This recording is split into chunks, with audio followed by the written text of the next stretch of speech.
Parce qu'il y a un homme qui l'avait déjà vaincu pour nous depuis l'éternité. Tu n'as plus de combat à mener. Ton combat a été mené depuis avant la fondation du monde. Toi, tu ne fais que récolter les fruits de ce combat. Amen. Que Dieu vous bénisse encore. Alors, sans plus tarder, nous allons prendre nos Bibles dans le livre de 1 Roi. 1 Roi au chapitre 19. Et je vous exhorte encore une fois de plus, dans vos prières, dans vos maisons, peu importe l'endroit, souvenez-vous de l'homme de Dieu. Vous savez, c'est très important de prier pour son pasteur. C'est très important. Parce que la force qu'a un homme de Dieu, c'est la prière du peuple de Dieu. Tous autant que nous sommes, chacun nous dans sa maison, quand tu fais ta prière, mentionne l'homme de Dieu toujours dans ta prière. Et c'est d'où vient la force, la puissance du ministère. C'est dans la prière que tout le monde fait à l'endroit de l'homme de Dieu. Amen. Parce que quand l'ennemi s'élève, il cherche à attaquer la tête pour détruire le troupeau. Quand le troupeau n'a plus de berger, chacun va chercher la route où aller. Amen. Mais je crois qu'il a tapé, comme disent les enfants, sur l'os du cochon. Parce qu'il n'aura rien, il a déjà perdu depuis fort longtemps. Amen. Alors je disais, nous prenons dans le livre de 1 Roi au chapitre 19 et nous lisons du verset 9 au verset 13. Pour ceux qui suivent, je crois que c'est notre lecture depuis que nous avons commencé ce sujet. Alors il y en a qui devaient être habitués à ce livre-là. 1 Roi 19, verset 9 à 13. Je lis au nom du Seigneur. Et là, il entra dans la caverne et il y passa la nuit. Et voici, la parole de l'Éternel lui fit adresser en ces mots. Que fais-tu ici, Élie? Que fais-tu ici, Élie? Il répondit, j'ai déployé mon zèle pour l'Éternel, le Dieu des armées. Le Dieu des armées. Car les enfants d'Israël ont abandonné ton alliance. Oui. Ils ont renversé tes autels et ils ont tué par l'épée tes prophètes. Je suis resté moi seul et ils cherchent à m'ôter la vie. L'Éternel dit, sors et tiens-toi dans la montagne devant l'Éternel. Sors et tiens-toi sur la montagne devant l'Éternel. Et voici, l'Éternel passa. Oui. Et devant l'Éternel, il y eut un vent fort et violent. Oui. Qui déchirait la montagne et brisait les rochers. L'Éternel n'était pas dans le vent. Oui. Et après le vent, ce fut un tremblement de terre. L'Éternel n'était pas dans le tremblement de terre. Et après le tremblement de terre, un feu. L'Éternel n'était pas dans le feu. Et après le feu, un murmure doux et léger. Quand Élie l'entendit, il s'enveloppa le visage de son manteau. Il sortit et se tint à l'entrée de la caverne. Puisse Dieu ajouter des bénédictions à la lecture de sa parole. Veuillez vous asseoir. Dieu bien-aimé Jésus, tu es le Saint des Saints. Tu es le Dieu créateur. Tu es l'auteur de la parole. Bien-aimé Jésus, Père, tu le sais, Papa, que nous ne sommes rien sans toi. Tu le sais, oh mon Dieu, que notre vie, Père, Seigneur, nous l'attachons à toi. Pour avoir, oh Père bien-aimé, quelque chose de bon, pour avoir la vie, Seigneur, nous devons être attachés à toi. Si nous te négligeons, si nous, oh Père, nous fermons les portes pour que tu n'entres pas, Seigneur, c'est que nous ouvrons les portes de l'autre côté pour la mort. Mais nous ne voulons pas mourir. Nous voulons vivre avec toi. C'est pourquoi nous sommes là ce matin, pour recevoir la manne, pour recevoir la puissance, pour recevoir l'énergie qui vient de ta parole. Car ton serviteur William Marion Branham dit que la parole c'est de la vitamine. Alors Père, nous voulons recevoir la vitamine, ô Père, qui va nous vivifier ce matin. Frère Branham dit, nous devons raviver, c'est-à-dire rallumer la flamme. Ô Père, quand un réveil éclate, Père, c'est pour rallumer la flamme, Père. Alors maintenant ce matin, ô Dieu de gloire, tu vas rallumer cette flamme par la voix que nous allons écouter. Seigneur, ce n'est pas un homme que nous sommes venus voir. Ce n'est pas parce que nous n'avons rien à faire dans nos maisons. Mais c'est par amour pour toi et pour allumer le feu qui est en nous. Lorsqu'au Père, la Bible déclare que le naturel typifie le spirituel. Quand on allume un feu, Père bien-aimé, oh Dieu, la flamme à un moment donné diminue. Mais pour allumer, oh Père, cette flamme, il faut, Père bien-aimé, activer le feu. Alors aujourd'hui, nous activons encore le feu par ta parole. Car, ô Dieu de gloire, le feu qui est en nous ne peut être activé que par la parole. Alors ce matin, Seigneur, nous croyons, au Père bien-aimé, que lorsque nous sortirons d'ici, la flamme sera encore, au Père bien-aimé, au zénith, afin de pouvoir brûler tout ce qui, au Père bien-aimé, s'approche de malsain autour de nous. Nous te disons merci, Père, pour la grâce. Merci, Seigneur, pour ton serviteur que tu as déjà restauré. Nous te disons, Père, pour nos familles dont tu prends soin. Nous te disons, Père, ô Dieu de gloire, pour la bénédiction que tu vas déverser sur nous ce matin. Nous te rendons la gloire. Merci, Seigneur, pour le message. Merci pour le messager. À toi seul la gloire. Au nom de Jésus, nous disons Amen.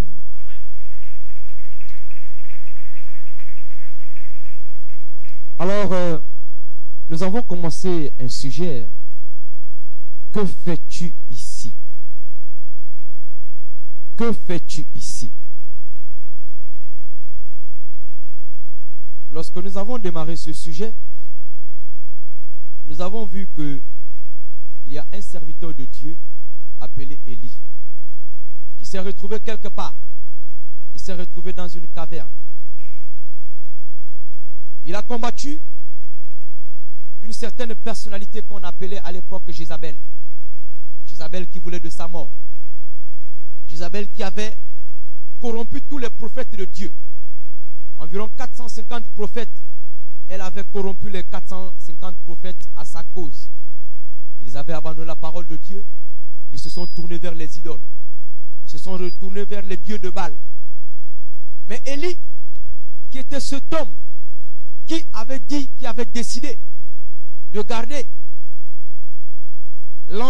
l'ancienne doctrine, c'est-à-dire la parole de Dieu, qui avait décidé de demeurer dans la présence de Dieu, quoi qu'on raconte, quoi que ce soit à son sujet, quoi qu'on lui dise, il a dit, je demeure dans la présence de Dieu. Je veux rester avec Dieu. Peu importe ce qu'on a dit à son sujet, peu importe les menaces que Jézabel a portées à son endroit, il a dit, je reste avec Dieu. Et ce matin, bien-aimé, je t'exhorte ce matin à être comme Élie, à prendre position pour Dieu.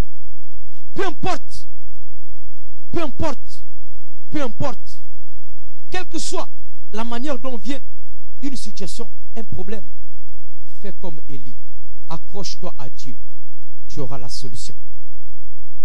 Le malin parfois utilise des stratagèmes pour nous éloigner de Dieu.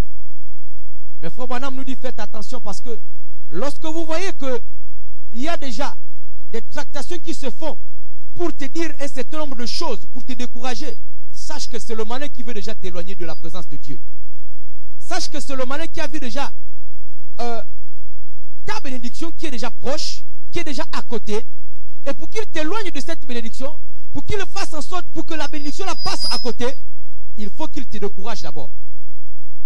Il va passer soit par un frère, par une soeur, qui va faire quoi que ce soit, tu vas te décourager, te voilà qui va retourner. Tu vas penser que non.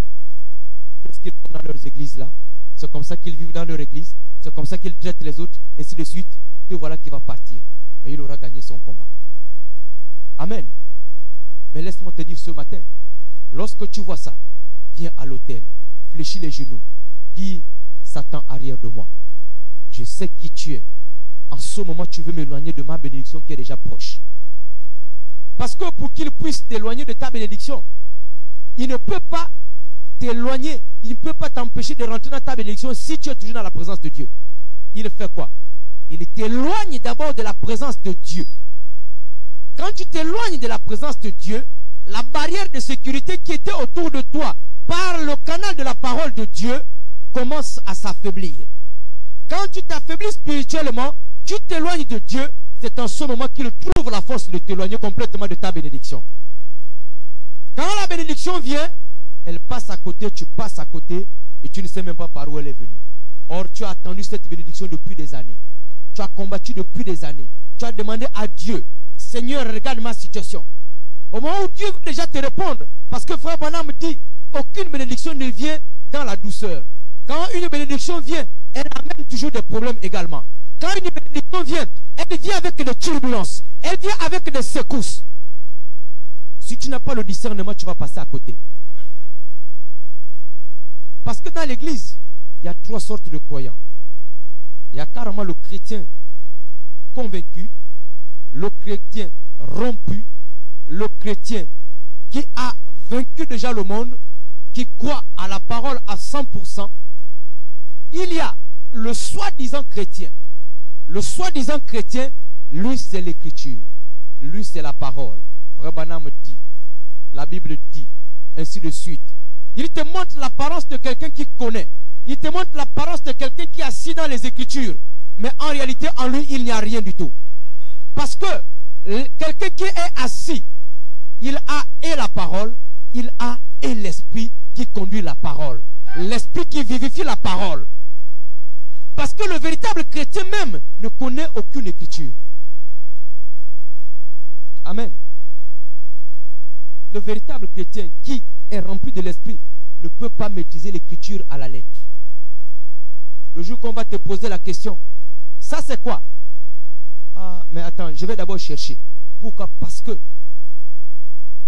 la Bible, tu ne peux pas étudier. Si tu étudies la Bible, c'est que tu étudies Dieu. Si tu dis je comprends la Bible, ça veut dire que tu comprends Dieu. Tu deviens Dieu. Et systématiquement, tu dois quitter la terre. Ou alors tu es un pur et simple théologien. Et si tu es un théologien, il n'y a pas l'Esprit de Dieu en toi, il n'y a rien. Tu ne produis rien du tout. Mais le vrai chrétien, le véritable chrétien, il y a seulement ce qu'on peut appeler des passages clés. Des passages clés tels que, comment dire, des promesses. Ça, oui. Zacharie 14, 30, Apocalypse 10, Jean 14, 12, ça peut rester là parce que ça, ce sont des promesses. Dans le message, parce que tu écoutes ça chaque jour, ça peut rester là. Mais dire que je vais prendre la Bible, je prends là, tu sors tel passage, oui, je connais ceci. Je prends là-bas, oui, c'est cela. Non, c'est pas, c'est archi faux.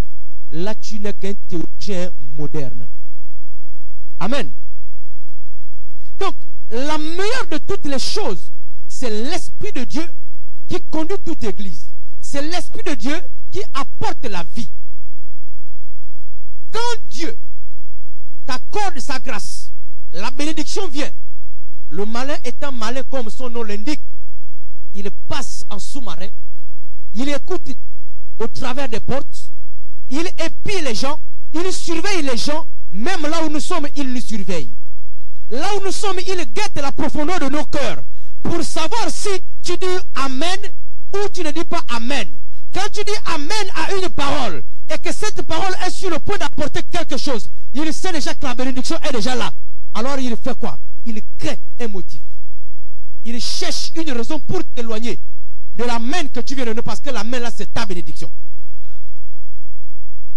C'est pourquoi venons-nous à l'église? Nous venons à l'église comme frère Branham a dit lorsque nous avons vu dans la prédication. Je crois, qu'est-ce qu'on a étudié la dernière fois là? La prédication.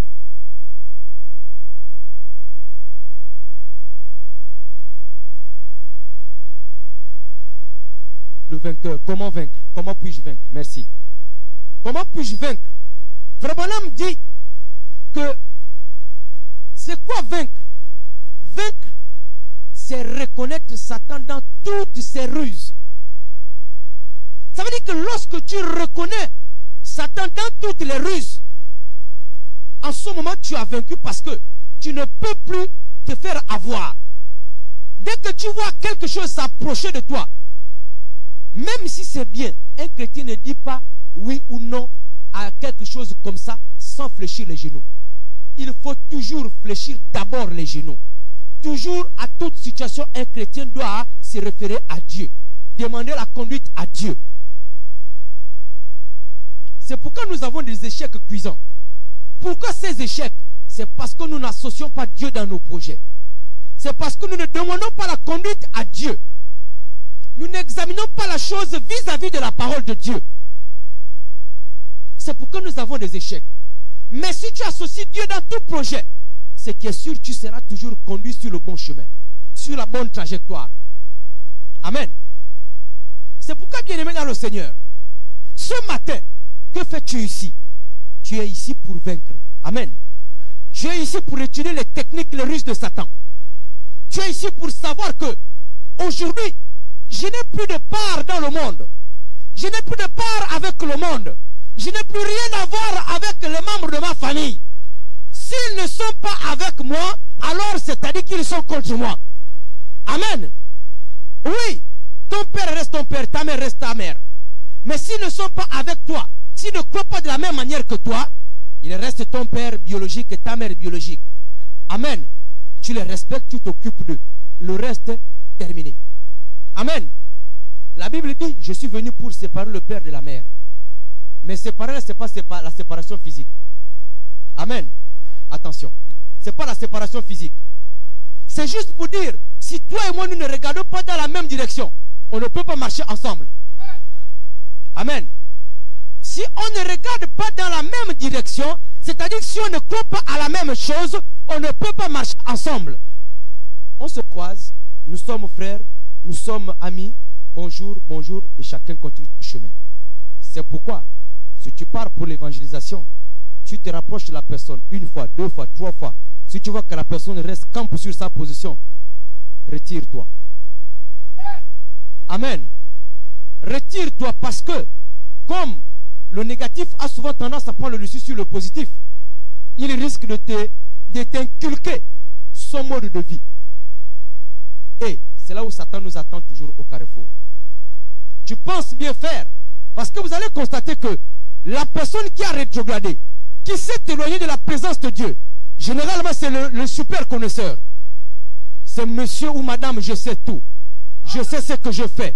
Non, c'est bon, ça va, je sais ce que je fais. Attention. Un enfant de Dieu, c'est l'humilité. Un chrétien, c'est l'humilité. Un chrétien, c'est celui qui ne sait rien. Un chrétien, c'est celui qui se laisse conduire. Mais à partir du moment où le chrétien déjà c'est je sais tout. Non, ça va, je sais. Ah, il y a déjà problème. Amen. Donne-moi un amen bien.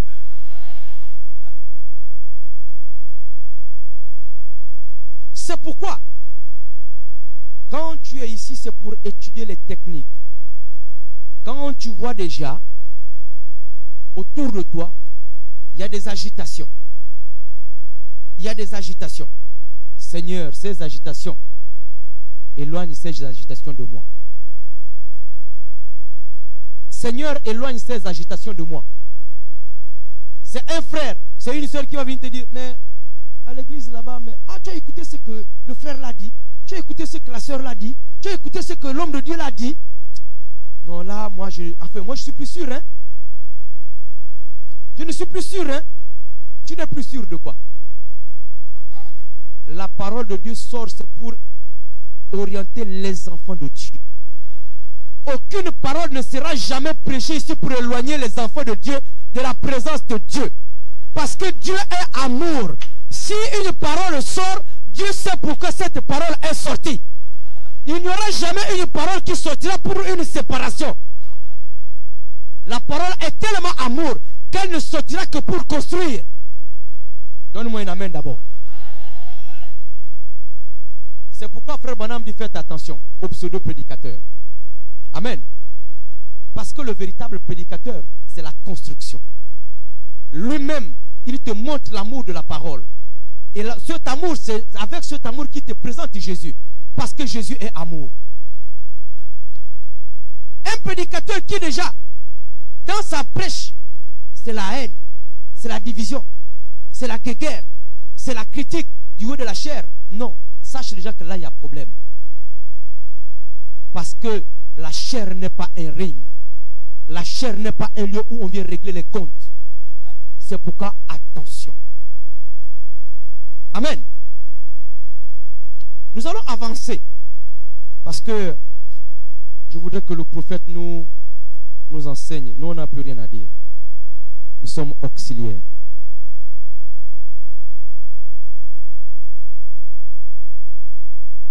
Nous, on n'a plus rien à dire, bien-aimé. Le prophète a déjà tout prêché. Nous sommes auxiliaires, on répète.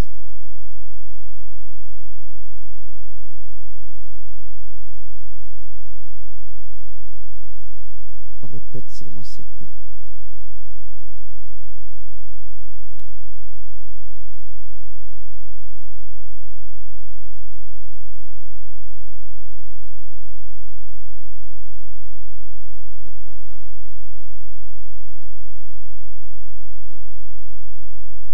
On va essayer, on va comprendre quelque chose. Parce qu'aujourd'hui, nous nous laissons emporter à tout vent venant. Non. Frère Branham dit, nous sommes dans un âge glorieux, mais un âge dangereux. Un âge dangereux parce qu'aujourd'hui, il y a vraiment ce qu'on appelle une très grande confusion. C'est pourquoi nous devons écouter la parole de Dieu. Mais dans l'écoute de la parole de Dieu, il faut savoir auprès de qui écouter cette parole. Auprès de qui? Parce qu'il y en a qui ont des langues mielleuses. Qui ont des langues mielleuses. Quand il te parle, tu dis, ah oui, ça c'est la vérité. Mais en réalité, lui, il t'embobine juste pour te faire... pour que tu sois acquis à sa cause. Mais en réalité, il ne va jamais te présenter Jésus-Christ. Il ne va jamais te présenter Jésus. L'objectif du véritable prédicateur, c'est l'amour. Et qui dit amour, c'est celui qui te dit la vérité de toute la parole. Quand la parole sort, même si elle te cogne, même si elle te condamne, dis que c'est Dieu qui me parle, alors en ce moment je dis Amen. Allons-y frère. Brochure, que fais-tu ici? Paragraphe 31. Et ici, nous le trouvons premièrement en train de prêcher à une nation de gens rétrogrades. Ça c'est Élie qui prêchait à une nation qui avait rétrogradé. Allons-y. Et à une Jézabel qui voulait agir à sa guise. Et les gens en étaient arrivés au point où ils avaient abandonné Dieu. Où ils avaient abandonné Dieu. Abandonné toutes ses promesses et tous ses commandements. Et tous ses commandements. Ils avaient cessé de garder ses ordonnances. Ils avaient cessé de garder les ordonnances de Dieu. Ils ne se souciaient plus de lui. Et Élie, au milieu de tout cela, il ne pouvait pas faire de compromis. Élie ne pouvait pas faire de compromis. C'est pourquoi ce matin, bien-aimé, je t'exhorte à rester derrière la parole. Je t'exhorte à vraiment t'attacher à la parole de Dieu. Parce que la seule chose qui peut te permettre de vaincre Satan, de vaincre l'ennemi, il n'y a que la parole de Dieu. Quand Satan est venu auprès de Jésus, tenter Jésus, Jésus n'a jamais utilisé la puissance. Il a utilisé la parole de Dieu. Parce que Satan ne viendra jamais avec quelque chose que tu ne connais pas. Il viendra avec quelque chose que tu connais, c'est-à-dire la parole. Il va prendre la parole, mais cette parole, il la prendra, mais déjà maquillée. Il prendra une parole déjà voilée. Il va introduire l'intelligence dans la parole. Mais l'intelligence, ce sera tellement subtil, tellement mielleux, que tu penseras que c'est la vérité de la parole. C'est pourquoi il faut écouter la parole de Dieu auprès de quelqu'un que Dieu lui-même a commissionné, auprès de quelqu'un que Dieu a mandaté.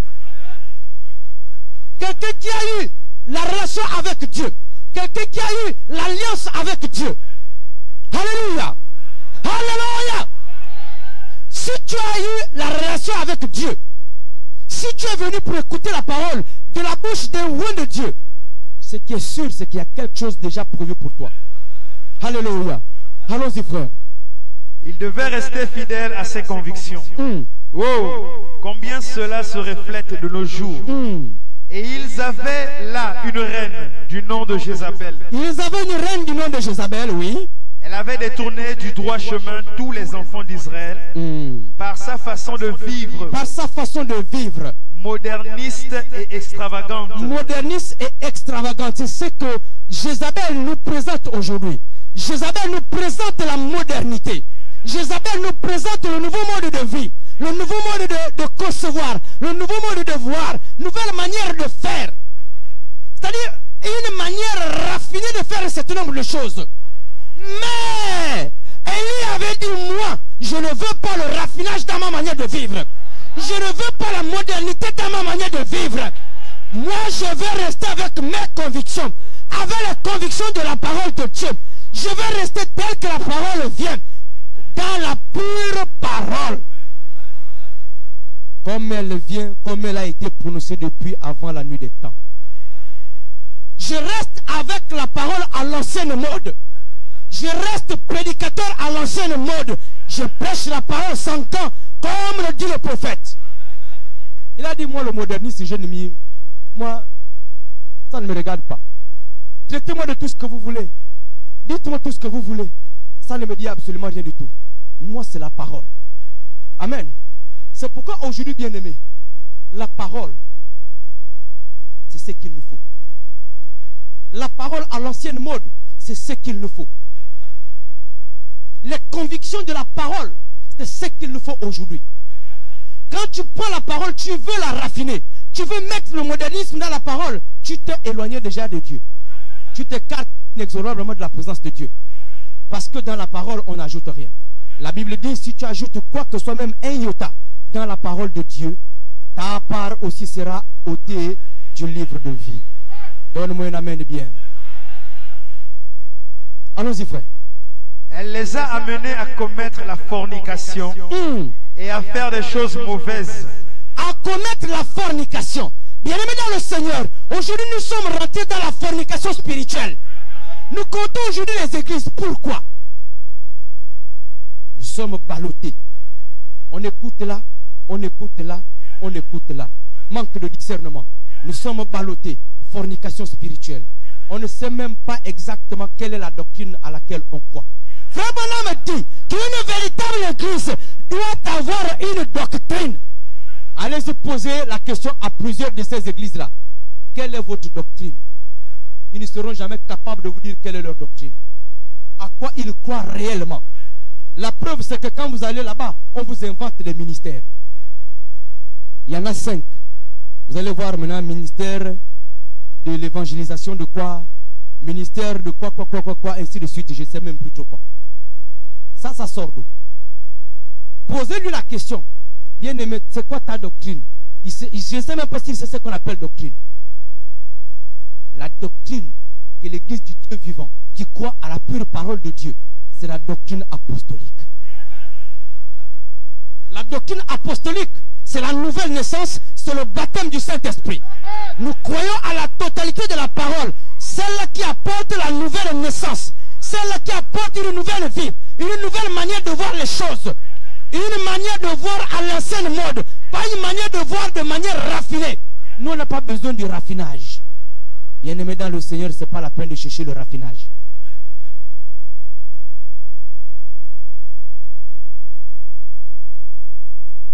Les raffineries, on n'a pas besoin de ça. Tout le monde aujourd'hui veut déjà travailler dans toutes les raffineries. Oui, mais les raffineries, c'est là où vous allez prendre tout ce qu'il faut pour peinture, maquillage, tenue extravagante, ainsi de suite. Aujourd'hui, ce n'est plus seulement les femmes. Hein. Il n'y a plus que les femmes. Hein. C'est tout le monde, jusqu'aux hommes. Jusqu'aux hommes. Jusqu'aux hommes. Tout le monde est rentré dans le même moule. Dans le même moule de la raffinerie de Jézabel. Non, bien-aimés. Restons accrochés à la parole. Soyons des Élis de ce temps de la fin. Élie a dit, moi, je reste accroché à la parole. Amen. Allons-y, frère. Elle les a amenés à commettre la fornication, et à faire des choses mauvaises. À faire des choses mauvaises. Si cela n'est pas un bon parallèle avec aujourd'hui. Si cela n'est pas un bon parallèle aujourd'hui. Ça veut dire de la même manière que Jézabel a amené les gens à faire cela, à forniquer contre la parole. Aujourd'hui, nous vivons la même chose. Frère Branham tire un parallèle de hier, de la vie d'hier, de ce que Jézabel a fait avec le peuple de Dieu, le peuple d'Israël. Et aujourd'hui, il constate que nous, aujourd'hui, qui se disons chrétiens, nous faisons la même chose. Nous ouvrons la porte à la modernité, au raffinage, comment dire, c'est-à-dire aux manières de vivre, de faire vraiment très raffinées. Non. Soyons à l'ancienne mode. Tu portes ta robe, shalom, jupe, shalom, ça balaye le sol, ok, c'est très bien. Parce que c'est comme ça qu'on va se retrouver de l'autre côté.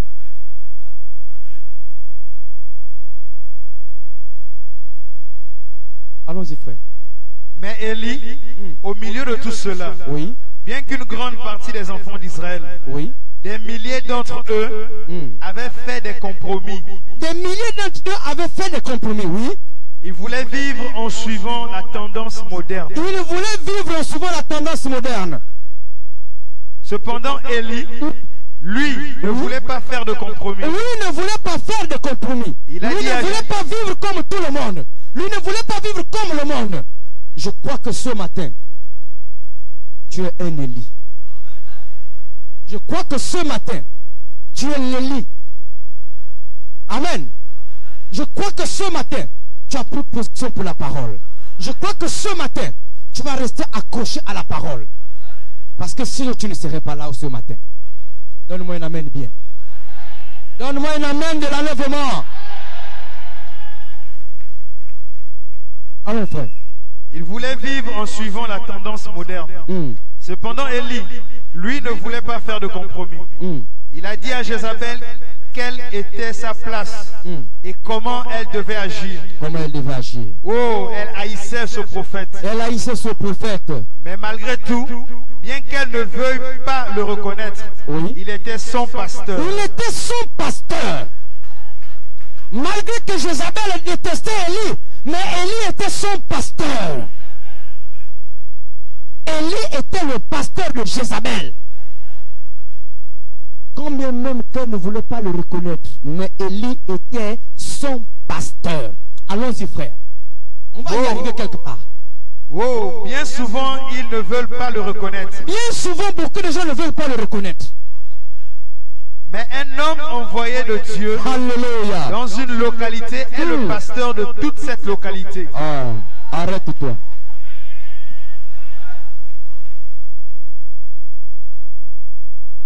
Réponds-moi ce passage-là. Mais un homme envoyé de Dieu dans une localité est le pasteur de toute cette localité. Attends, frère. Un homme envoyé de Dieu dans une localité est pasteur de cette localité. Peut-être que tu n'es pas conscient de ce que ça signifie. Un homme de Dieu envoyé dans une localité est pasteur de cette localité. Ça veut dire quoi? Ça veut dire que Dieu choisit cet homme de quelque part, envoie. Avant de choisir, il regarde le besoin de la population dans la localité. Quand il a vu le besoin de la population dans la localité, il prend un homme, il le oint, il le remplit, il charge de la puissance. Il charge cette personne de la parole. Et ensuite, qu'est-ce qu'il fait? Il dit, va, je t'envoie dans cette localité.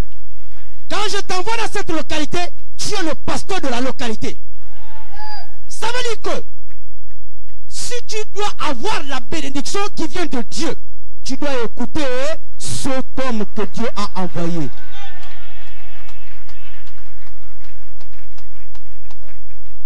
Si tu n'écoutes pas ce que dit cet homme, il n'y a aucune bénédiction qui viendra. Parce que laisse-moi te dire, ce n'est pas la bénédiction matérielle.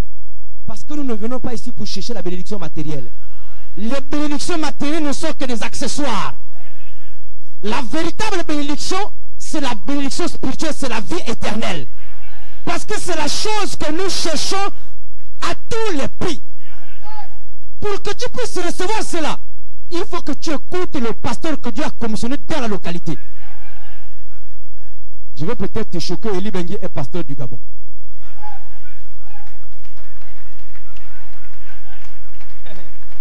Mais c'est la parole, c'est pas moi qui le dis. C'est le prophète qui le dit. Le prophète dit un homme mandaté, un pasteur de toute la localité dans laquelle Dieu l'envoie. Qui est le pasteur du Gabon? Ça veut dire que si tu vas avoir la bénédiction, si tu veux être délivré, si tu veux être sauvé, si tu veux avoir la vie éternelle, c'est derrière le ministère de Libengué que tu dois être sauvé. C'est pourquoi, bien aimé, il faut faire très attention.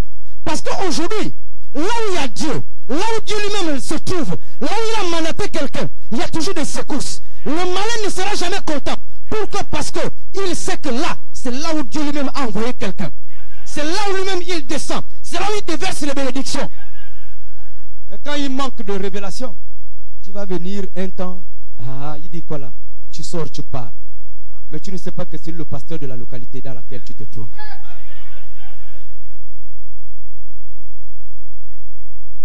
C'est pas moi qui dis, c'est le prophète. Si tu crois à ce message, tu crois à ce que dit le prophète.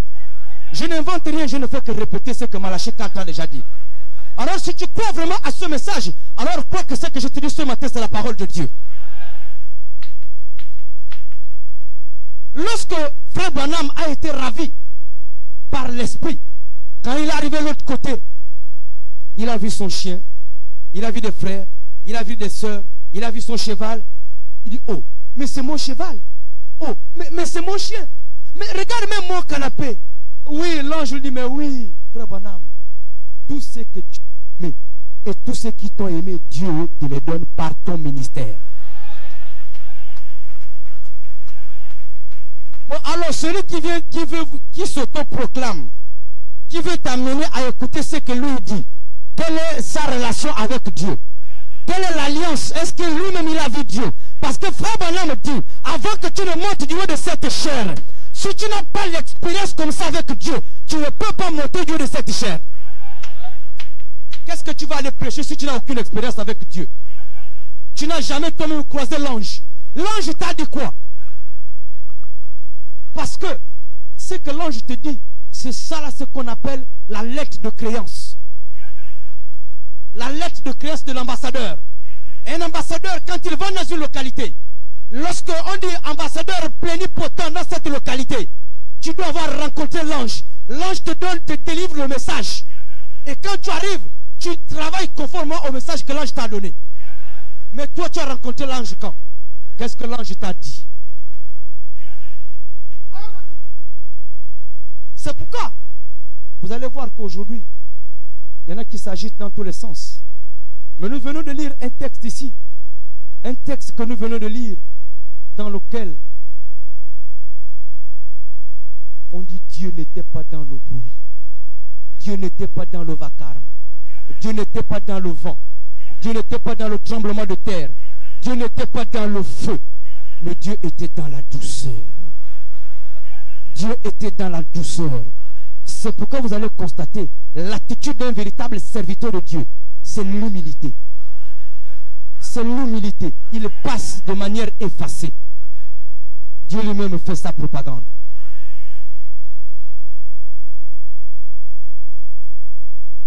Allons-y, frère. Qu'il soit baptiste, presbytérien ou autre, Dieu oint son homme. Dieu oint son homme. Et il ne fera pas de compromis. Il ne fera jamais de compromis. Parfois les gens iront jusqu'à le détester. Les gens iront même jusqu'à le détester. Les gens iront même jusqu'à raconter n'importe quoi sur ce sujet. Il a fait ceci, il a fait cela, il a fait la cour à telle sœur, il a convoité telle sœur, il a fait comme ça, ainsi de suite. Mais c'est normal. Je te dis c'est normal. Parce que quand Satan voit cela, il faut qu'il trouve quelque chose à dire pour discréditer l'homme de Dieu. Mais je vais te dire une chose. Frère Branham dit, dis-toi que ça sont des signes que l'homme qui te prêche la parole est bel et bien commissionné par Dieu. Parce que s'il n'était pas envoyé de Dieu, il ne peut pas avoir ce genre de secousses. S'il n'est pas commissionné par Dieu, on ne peut pas le critiquer. On ne peut pas le haïr. C'est pourquoi, ce matin bien-aimé, je veux te dire, attention. Que fais-tu ici? C'est pour découvrir le malin dans toutes ses ruses. C'est pour savoir comment il opère. C'est pour savoir que désormais, j'ai mis le collier dans mes yeux. Je vois désormais clair. Que je ne dois plus me laisser berner. Je ne dois plus me faire avoir par n'importe quel pseudo-prédicateur. Parce qu'il parle bien, parce qu'il conjugue bien ses verbes, parce qu'il agence des verbes, des phrases, la grammaire bien conjuguée, le verbe, le sujet, le complément d'objet, ainsi de suite, tout est bien aligné. Ah oui, mais il parle bien.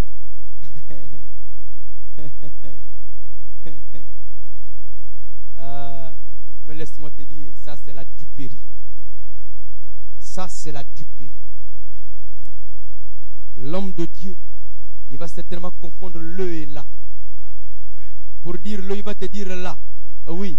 Mais toi, tu as compris qu'il ne voulait pas dire le, mais il voulait plutôt dire là. le message est passé. Peu importe comment la parole vient, mais si tu es un enfant de Dieu, avec le discernement, tu sais ce que ça signifie. Et c'est là où tu seras sauvé. C'est là où tu seras délivré. C'est là où tu recevras ta bénédiction. Alléluia. Oh, j'aime ça. J'aime ça. Allons-y, frère. Tu es déjà à quel niveau là-bas? Paragraphe 34. Allons-y. Les gens iront jusqu'à le détester. Les gens iront jusqu'à le détester. Parce qu'il prend position pour la vérité. Parce qu'il prend position pour la vérité. Mais malgré tout, il est le pasteur de Dieu pour cette heure-là. Il est le pasteur de Dieu pour cette heure-là. Élie était le pasteur de Jézabel. Élie était le pasteur d'Israël pour cette heure-là. Mais Jézabel a corrompu 450 prophètes de Baal pour qu'ils puissent tous s'enlever contre Élie. Mais malgré ce qu'ils ont fait, la confrontation est quand même arrivée. Alléluia. La confrontation va toujours arriver. Laisse-moi te dire, il y a les turbulences. C'est pourquoi il ne faut pas fuir la confrontation. Il ne faut pas avoir peur des petites secousses. Tu peux fuir, mais la confrontation finira par avoir lieu. Amen. On va aller pas à pas. Parlons, frère. Wow. Elle le méprisait. Elle le méprisait. Elle faisait tout ce qu'elle pouvait pour le tuer. Elle faisait tout ce qu'elle pouvait pour le tuer. Laisse-moi te dire, c'est la même chose que certainement tu vis. Certainement tu vis la même chose. Depuis que tu as cru, tu sens qu'autour de toi, tout le monde est en train de se séparer de toi. Tout le monde parle de mal de toi. Tout le monde te critique partout. Tout le monde pense que c'est trop avec ton Dieu là. Mais laisse-moi te dire, lui il fait tout pour t'abattre. Lui il fait tout pour te ramener dans son camp. Lui il fait tout pour que tu perdes le zèle de la parole de Dieu. Mais je te dis ce matin, garde le zèle de la parole de Dieu. Garde les convictions de la parole de Dieu. Et tu seras sauvé. Tu seras délivré. Amen. Peu importe ce qu'ils vont raconter à ton sujet. Peu importe ce que tu es devenu. Même si on te dit, hé, ma soeur, tu deviens comme une vieille. Avant tu étais belle. Tu pouvais te maquiller. Tu pouvais frotter un peu la peinture là. Tu pouvais mettre un peu les fards. Oui. Aujourd'hui tu ne mets plus les fards. Mais tu es belle telle que tu es. Parce que la beauté que Dieu t'a donnée, c'est cette beauté que Dieu veut voir auprès de toi. La modernité de Jézabel, elle dit, Jézabel, je ne veux pas de ça. Parce que si un homme s'intéresse à toi aujourd'hui à cause de la peinture que tu as mis sur toi, le jour que tu vas enlever la peinture, que va-t-il dire? Ah, donne-moi un amen bien. Donne-moi un amen bien. J'écoutais un homme de Dieu qui prêchait un jour, il disait, si vous voulez voir la beauté d'une femme, regardez la femme à son réveil. Regardez la femme quand elle sort du lit. C'est là où est la véritable beauté de la femme. Mais oui, bien-aimé, Jézabel te fait croire que non, tu n'es pas belle, tu n'es pas ceci. Mais oui, ça c'est pour elle. Parce qu'elle veut t'engloutir dans ce monde à elle. Elle veut t'engloutir dans ces choses à elle. Mais ne te laisse pas avoir par Jézabel. Tu es bien comme tu es. Laisse le frère t'apprécier tel que tu es. Amen. Alléluia. Alléluia. Alléluia.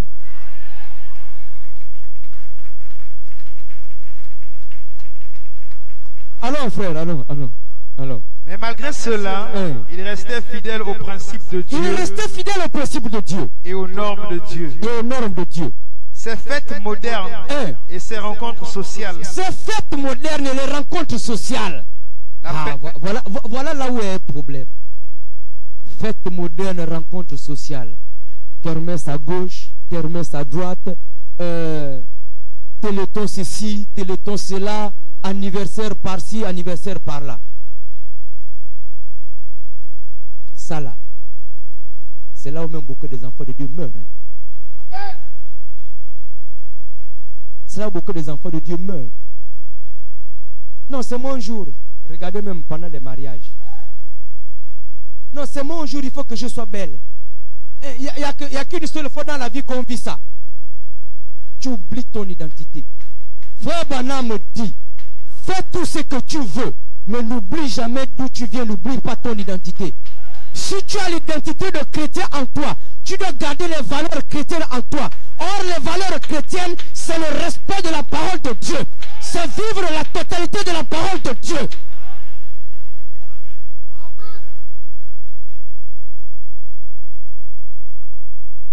Pour juste donc une journée, tu vas oublier que tu es chrétien. Mais les enfants de Dieu ont toujours été tués pendant les fêtes. Parce qu'ils oublient leur identité. Ils se livrent à tout, au plaisir. Et quand le malin arrive, ils ne savent même plus comment contrer le malin. Amen. Alléluia. Alléluia. Alléluia. Alléluia. Alors frère, la peinture sur son visage. La peinture sur son visage. Et sa façon de s'habiller. Et sa façon de s'habiller. Avait pollué cette nation. Avait pollué cette nation. Nous voyons la même chose aujourd'hui. Jézabel a pollué toute la nation. Jézabel a pollué toute la terre. Avec sa manière de s'habiller. Sa manière de se comporter. Sa manière de tout organiser. Et aujourd'hui, il veut nous engloutir. Hommes comme femmes. On voit aujourd'hui des hommes travestis.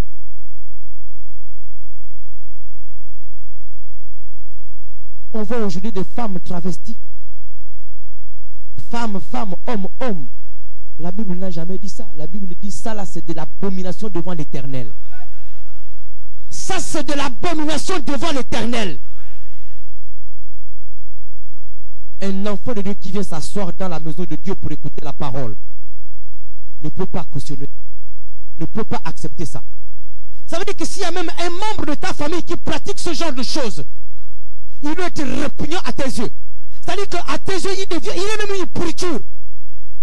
Fléchis les genoux, prie sérieusement et sincèrement pour qu'il soit délivré parce que c'est un démon qui est en lui. C'est tant qu'il fait faire ce genre de choses. Parce que Dieu n'a jamais prévu cela. Dieu n'a jamais dit qu'il devait faire cela. Il n'y a rien que la Bible dit que nous devons le faire. Toutes les promesses de Dieu sont là. La seule chose que Dieu a promis pour nous, c'est la grâce, c'est la joie, c'est la paix. Dieu n'a pas prévu que nous puissions pleurer. Amen. Allons frère. Et le vieil Élie n'était pas un homme qui se laissait faire. Il lui a dit exactement où elle se tenait. Il lui a dit exactement où elle se tenait. Que Dieu nous envoie davantage d'Élie en ce jour-ci. Que Dieu nous envoie davantage d'Élie en ce jour. Qui ne feront pas de compromis avec le péché. Qui ne feront pas de compromis avec le péché. Parce qu'aujourd'hui, quand il y a des Élis qui se tiennent du haut de la chair, ils deviennent l'objet de la critique. Ils pensent qu'ils sont durs. Ils pensent qu'ils sont ceci. Mais laisse-moi te dire, Élie, c'est celui qui disait la vérité à Jézabel. Élie, c'est celui qui venait pour redresser les choses. Parce que Frère Branham dit que quand un prophète descend dans la cité, c'est qu'il y a déjà un problème au ciel. C'est que Dieu est en colère. Parce que pour qu'il puisse redresser les choses, il doit envoyer un homme. Pour vous dire, ce que vous êtes en train de faire, ce n'est pas normal. Vous vous êtes éloigné de la saine doctrine. Vous avez embrassé la mauvaise doctrine. Attention, faites demi-tour. C'est pourquoi, quand un prophète vient, après avoir proclamé les oracles de Dieu, les auxiliaires prennent le relais. Oui, bien-aimé. C'est le travail des auxiliaires. Répéter la parole qui a déjà été proclamée par le prophète de l'âge. La vulgarisation de la parole par les auxiliaires. Il faut l'amener dans les bas-fonds, dans les profondeurs de la localité. Mais quand on veut prêcher la parole, vous allez voir que tous ceux qui se tiennent derrière la pure parole seront toujours persécutés. Même là où tu es, aussi longtemps que tu restes derrière la parole, tu vivras les mêmes secousses. Tu seras persécuté. C'est pourquoi laisse-moi te dire, les secousses, quand ça vient, dis merci Seigneur, ça veut dire que je suis sur le bon chemin. Dis merci Seigneur, ça veut dire que je suis sur le bon chemin. Parce que si je n'étais pas sur le bon chemin, je n'allais pas sentir ces secousses-là. Je n'allais pas être persécuté. C'est parce que tu as refusé désormais de marcher comme le monde marche. C'est pourquoi on te réclame. Satan te réclame toujours. Tu as laissé une chaise vide dans sa société. Il faut que tu reviennes occuper la chaise que tu occupais auparavant quand tu étais dans sa société. Amen. La chaise est déjà vide. Alléluia. Allons-y, frère. Quelqu'un qui prêchera la vérité. Quelqu'un qui prêchera la vérité. Peu importe combien cela fait mal. Peu importe combien cela fait mal. Dieu a encore des serviteurs dans chaque localité. Dieu a encore des serviteurs dans chaque localité. Ils ne feront pas de compromis avec les choses du monde. Élie n'aimait pas la tendance moderne des choses. Aussi resta-t-il fidèle à Dieu. Et la confrontation est arrivée. Et la confrontation est arrivée, bien-aimé dans le Seigneur. Il ne faut pas avoir peur. Ne cherche pas à te justifier. Ne cherche pas de moyens pour sortir de la difficulté toi-même. La confrontation va arriver. Tu vas te retrouver nez à nez comme ça avec lui. Mais sois-en sûr, il y a une porte de sortie pour toi déjà quelque part. Avant même que la confrontation n'arrive, la porte est déjà là quelque part. La porte est déjà là. Avant même que la confrontation n'arrive. Reste seulement, demeure seulement. Alors Dieu te montrera la porte de sortie. Parce que frère Branham dit, Dieu prendra toujours soin des siens. Dieu n'oubliera personne. Il viendra toujours au secours de tous ses enfants. Tu ne peux pas t'abandonner à Dieu. Et qu'il y a une secousse, que Dieu t'abandonne. Jamais. C'est pourquoi je te dis, peu importe ce que tu sens autour de toi, peu importe les mouvements que tu sens autour de toi, n'écoute pas cela. Sois tranquille. Il est là. Il te protège. Il te sécurise. Il a déjà pourvu des moyens de sortie pour toi. Allons-y, tu as quel paragraphe? Paragraphe 38.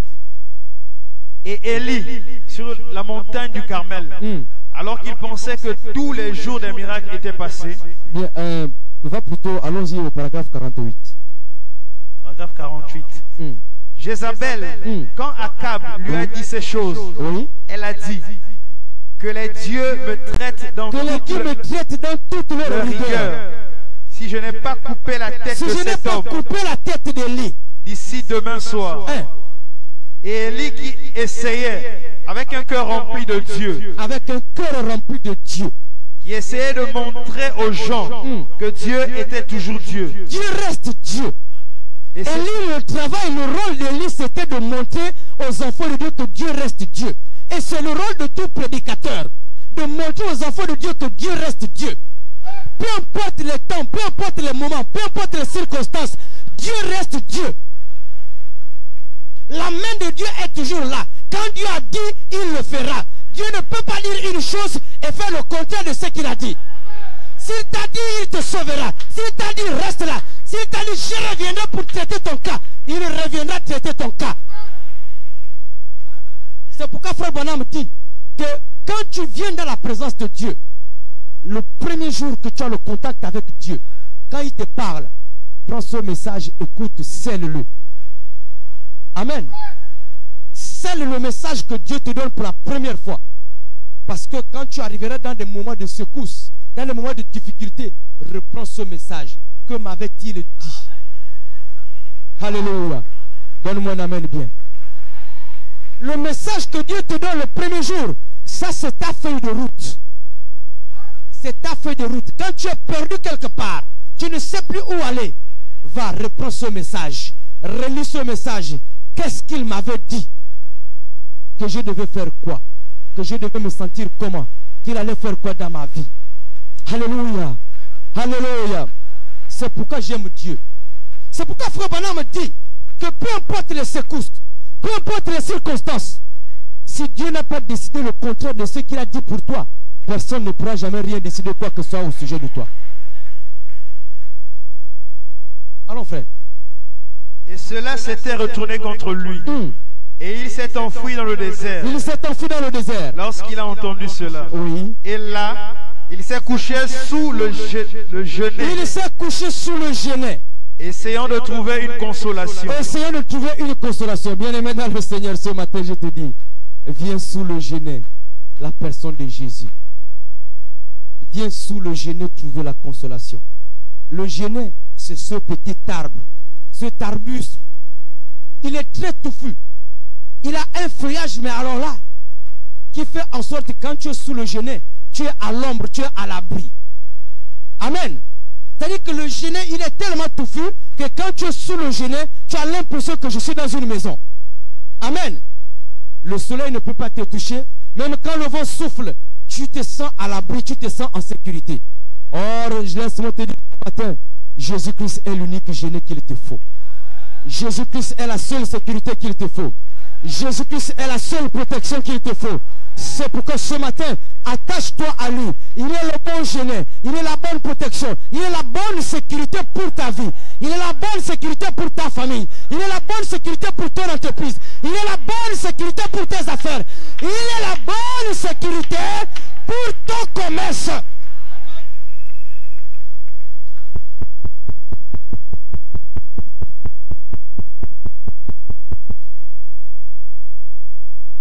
Alors, Élie, lorsqu'il s'est senti compressé, lorsqu'il s'est senti étouffé, Frère Branham dit qu'il avait des nerfs à fleur de peau. Il était tendu, il ne savait plus ce qu'il fallait faire, il ne savait plus où aller, parce qu'il était oppressé, parce qu'il était compressé, il était comprimé, il était pourchassé.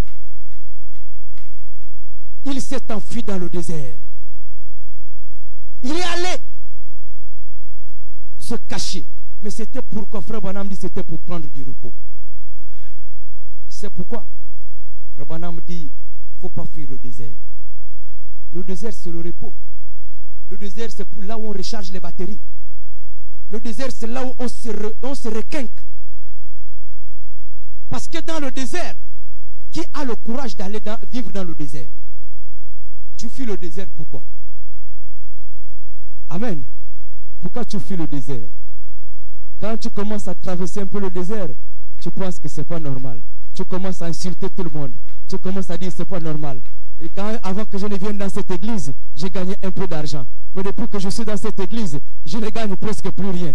Tout est fermé, tout est verrouillé. Même 100 fois, je ne gagne plus. Mais le désert, c'est pour te fortifier. Le désert, c'est pour te requinquer. Le désert, c'est pour que Dieu lui-même s'occupe de toi. Parce qu'en étant dans le désert, oh, essaie de voir ça un peu là. Oh.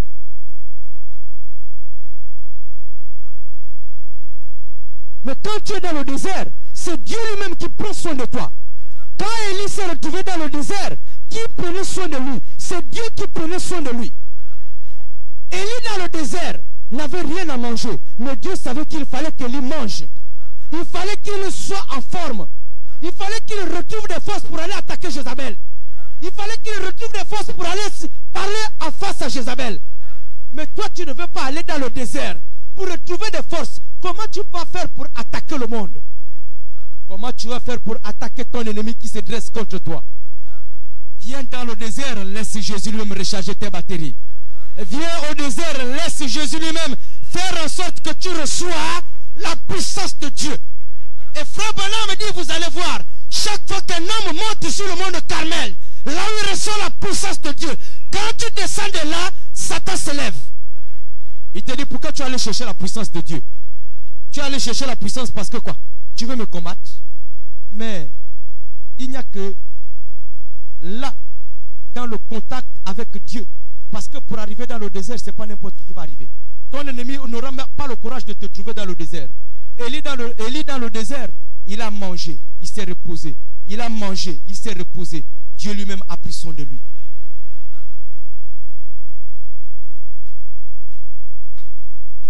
Dieu lui-même a pris soin de lui. Bien-aimés dans le Seigneur, acceptons de traverser le désert. Acceptons de nous retrouver dans le désert pour que nous soyons fortifiés. Mais ce matin, je te dis que le désert que tu as traversé, c'est une fortification pour toi. Ou le désert que tu traverses maintenant, c'est un moyen pour toi de restauration. Le désert que tu traverses en ce moment, la difficulté que tu traverses maintenant, que tu vis maintenant, c'est une façon pour Dieu fortifier. Une façon pour Dieu de te charger les batteries. Une façon pour Dieu de t'apprendre une nouvelle façon de gérer. Une façon pour Dieu de te dire, tu ne dois plus jamais dépenser de la même manière que tu dépensais quand tu étais dans le monde. Parce que quand tu viens dans la présence de Dieu, tu dépensais certainement, tu rentres dans un magasin, tu viens avec 100 000, tu ressors bras ballants. Tu viens, tu as 100 000, tu rentres dans un bar, tu ressors même avec les dettes. Mais il faut que quand tu arrives, Dieu te dise non. Désormais, tu ne sors plus avec 100 000. Tu prends 30 000 parce que tu dois acheter rien que ce dont tu as besoin pour manger. Et tu ne sors plus n'importe comment. Parce qu'avant, il fait un peu chaud. Bon, je vais prendre un peu de l'air. Non. Quand tu arrives dans la présence de Dieu, Dieu enlève toutes les pensées de « je vais prendre de l'air ». Envie d'aller prendre de l'air, il tue ça en toi. Envie d'aller dans toutes les fêtes, il tue ça en toi. Avant, tu ne pouvais pas entendre parler d'une fête. Tu ne pouvais pas entendre parler d'un anniversaire. Il y a des gens même, ils dorment, ils font le tour du quartier pour voir là où on a mis les branches de palme. Ils vont là où on a mis, là où il y a la musique qui sort. Ils commencent déjà, on dit qu'il y a une fête là. On dit qu'il y a une... Non. Quand tu arrives dans la présence de Dieu, il tue toutes ses envies en toi. Il fait en sorte que ces envies ne peuvent plus ressurgir. Quand tu passes, quelle que soit la musique.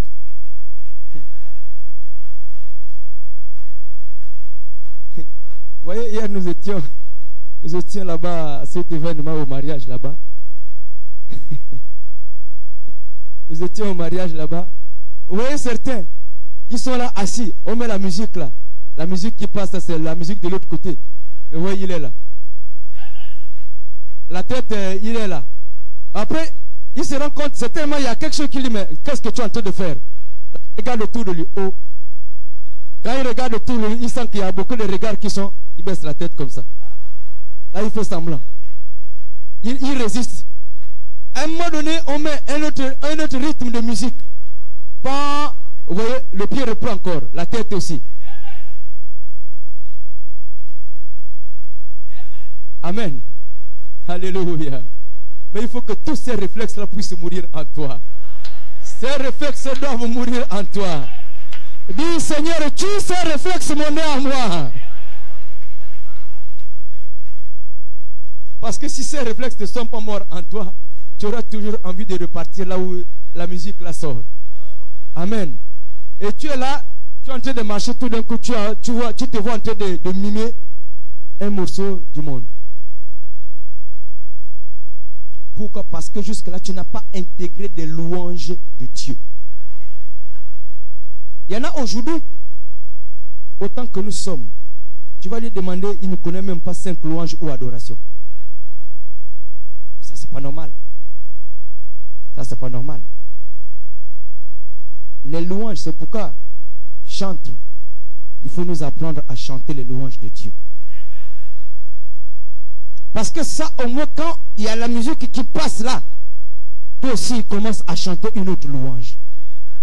Pour te permettre de refouler les sonorités mondaines qui viennent dans ton cerveau.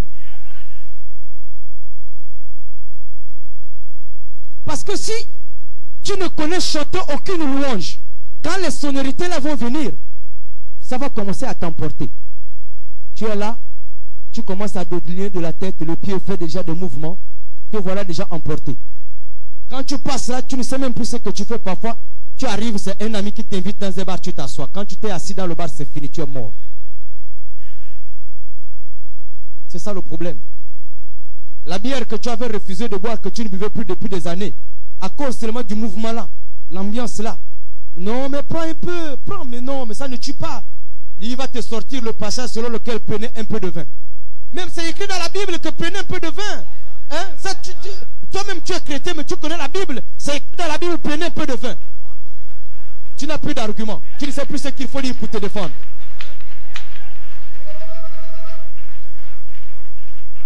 Oui, bien aimé, je te le dis parce que ce que je te dis, je l'ai vécu. Moi-même, on me l'a dit, mais toi tu prêches la parole. C'est pas dans la parole, c'est écrit, prenez un peu de vin. Tous ceux qui prennent des alcools te sortiront ce passage, c'est le seul qu'ils maîtrisent.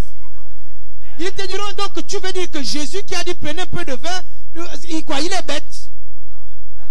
Dès qu'il t'a sorti ça, mais comme toi-même tu ne connais pas la parole, tu es coincé, tu ne sais plus ce qu'il faut dire pour te défendre. Tu es coincé. Bon, d'accord, bon, ok, d'accord. Bon, donne-moi quand même, je vais prendre un verre. Il t'a déjà eu, il t'a donné un coup, tu es KO, tu es par terre, tu ne peux plus te relever. Parce que quand tu prends un verre là, un verre appelle un deuxième. Le deuxième appelle le troisième appelle le quatrième, ainsi de suite. Te voilà, tu as terrassé tout un casier. C'est fini pour toi. Donne-moi un amen bien. Donne-moi un amen si tu crois que c'est la parole de Dieu.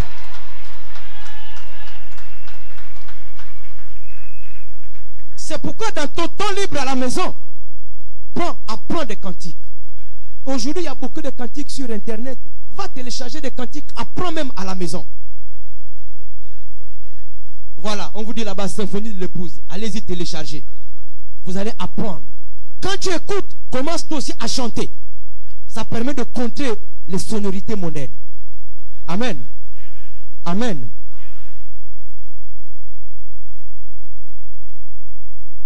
Alors frère. Il avait renvoyé son serviteur, il l'avait quitté. Donc, notre histoire se déroule dans 3 endroits différents. Oui. Le premier est la montagne du Carmel, ensuite sous le genêt, et le troisième endroit où Dieu le rencontre. Il est dans une caverne. C'est très étrange. Le pasteur ici le sait, et d'autres ministres. Faites attention. Après vos montagnes du Carmel, vous allez avoir un genêt. Chaque fois qu'un homme reçoit une bénédiction, écoutez attentivement maintenant. Et que la puissance de Dieu se déverse et fait quelque chose pour vous, faites attention. Faites attention. Pourquoi? Satan est sur votre piste. Satan est sur votre piste. C'est-à-dire que chaque fois que Dieu a déjà décidé de tout déverser dans ta vie, Satan se lève. Pourquoi faire? Pour te rabaisser, pour te ramener au bas de l'échelle. C'est pourquoi il faut faire très attention. C'est pourquoi il faut faire très attention. C'est pourquoi je disais en début,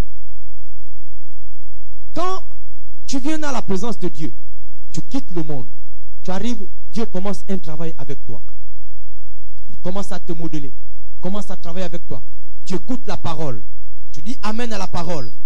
La parole commence à te façonner. La parole commence à éloigner toute la négativité autour de toi. Elle te façonne conformément à la parole de Dieu. Et chaque fois que tu dis amen, une bénédiction s'approche de toi. Chaque fois que tu dis amen, une bénédiction s'approche. Chaque fois que tu dis amen, ça s'approche. Dès qu'elle est déjà à côté, là à la porte, tu ouvres la porte, elle entre dans ta vie. Là, lui maintenant il s'élève, il dit non, il m'a déjà échappé. Parce que en ce moment, lui c'est lui maintenant qui multiplie les stratégies auprès de lui. Pour voir. Mais les stratégies qu'il va utiliser, parfois il va d'abord fouiller dans ton passé. Qu'est-ce que tu aimais? Qu'est-ce que tu aimais faire? Qu'est-ce que tu as fait dans ton passé? Avec qui tu marchais? Oui. C'est pourquoi Acte 16 dit, Satan discerne, mais alors là, très bien même. Il va te discerner. Il va regarder. Qu'est-ce que tu aimes? Qu'est-ce que tu affectionnes? C'est pourquoi parfois je dis, je crois que c'est frère Bonhomme qui le dit. Il dit même quand tu t'apprêtes à faire un travail, un jeûne, ne va pas dire chanter auprès des gens à tout le monde que je vais faire un jeûne.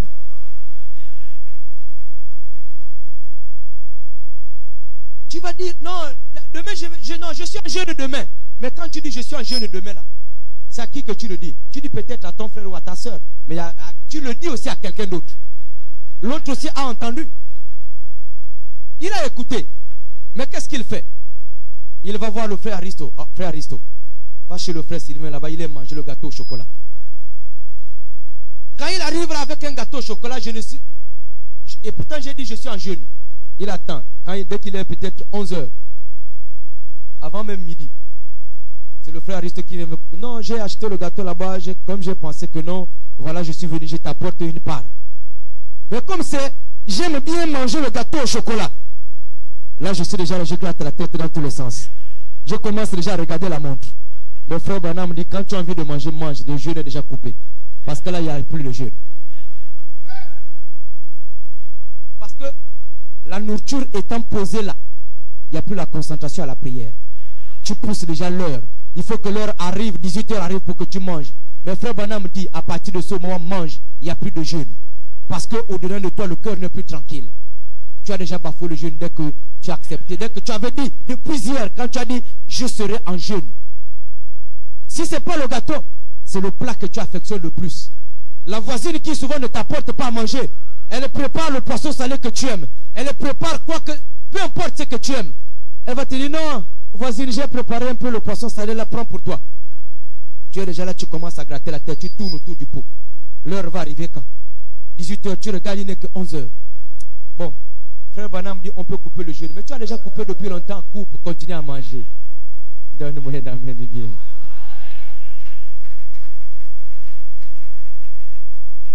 C'est pourquoi quand tu veux faire le travail, tout se passe au-dedans de toi. Branham dit, les projets, c'est ceux qui se font sous le 7e sceau. Amen. Mais le 7e sceau, c'était le silence. Le silence absolu. Frère Branham dit, c'est ce qui se conçoit dans le cœur que Satan ne peut pas savoir. Parce que dans le cœur, soit c'est la foi ou c'est le doute. Amen.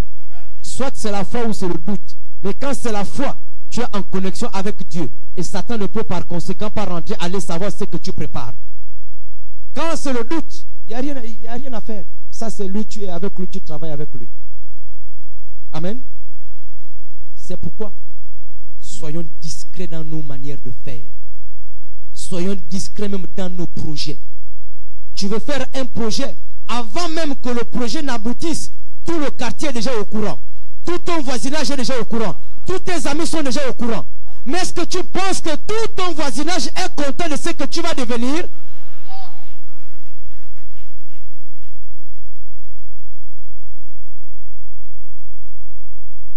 Tu as un projet. Tout le monde au travail connaît déjà, c'est ce que tu veux faire. Alors que le projet n'est qu'encore au stade embryonnaire. Rien n'est ficelé. Mais tout le monde est déjà au courant. Non. Fais le projet toi-même. Au-dedans de toi. Ficelle-le. Quand tu vois qu'il est déjà abouti, sans seulement que tu peux déjà en parler au moins à la personne que tu sais que celle-là va me soutenir. Parce que celui auprès de qui tu vas dire, est-ce que tu es sûr qu'il est content? Ton voisin du quartier, ton collègue au travail, tu es sûr qu'il est content? Ta promotion est déjà prévue. Oh non, le chef m'a dit que mon nom est déjà sur la liste des promus. Mais celui que tu dis même là, c'est même le sorcier qui te combat depuis des années. La place que tu cherches là où on va te promouvoir là, lui aussi cherche la place là depuis longtemps. Il était déjà même allé voir un ganga pour qu'il prenne cette place là. Dès que tu vas lui dire que, oh, mais le chef m'a dit que mon nom est déjà sur la liste. Comment ça? Il retourne voir le ganga là-bas. Non, là, tu as fait pour que je puisse prendre le poste, mais là je sens qu'ils m'ont contourné. Bon, frappe. Même d'un AVC ou bien d'un fusil nocturne. Parce qu'il t'a manqué de discrétion. La discrétion, un chrétien est discret. Sois effacé. Confie-toi à Dieu. Tous tes projets, confie-les à Dieu. Tu sais que tout ce que tu confieras à Dieu, personne ne viendra discuter cela. Personne ne viendra ravir. Personne ne viendra te combattre. Parce que Dieu est là pour sécuriser tes projets. Tu le lui confies. Lui va les sécuriser. Amen. Alléluia.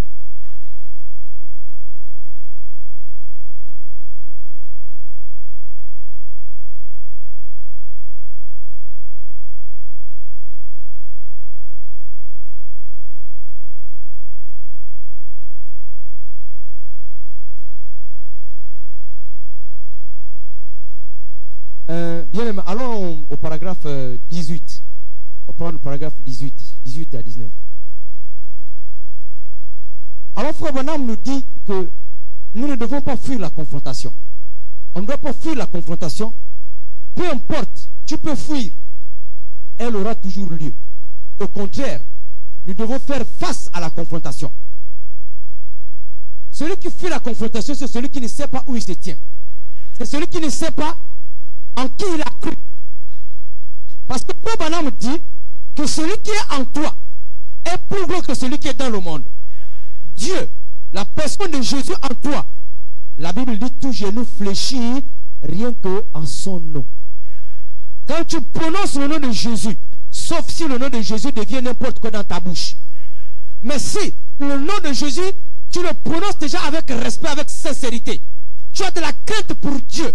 Chaque fois que tu prononceras le nom de Jésus, peu importe la puissance en face de toi, il fléchira les genoux. Peu importe les attaques qui viendront, qui surgiront, tu feras face. C'est pourquoi crois en Dieu.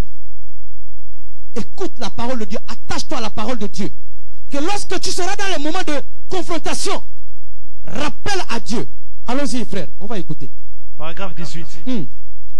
Il n'y avait qu'une chose à faire. Il n'y avait qu'une chose à faire. Prier. Prier. Alors, à voix basse. À voix basse. Elle a commencé à murmurer une prière. Elle a commencé à murmurer une prière.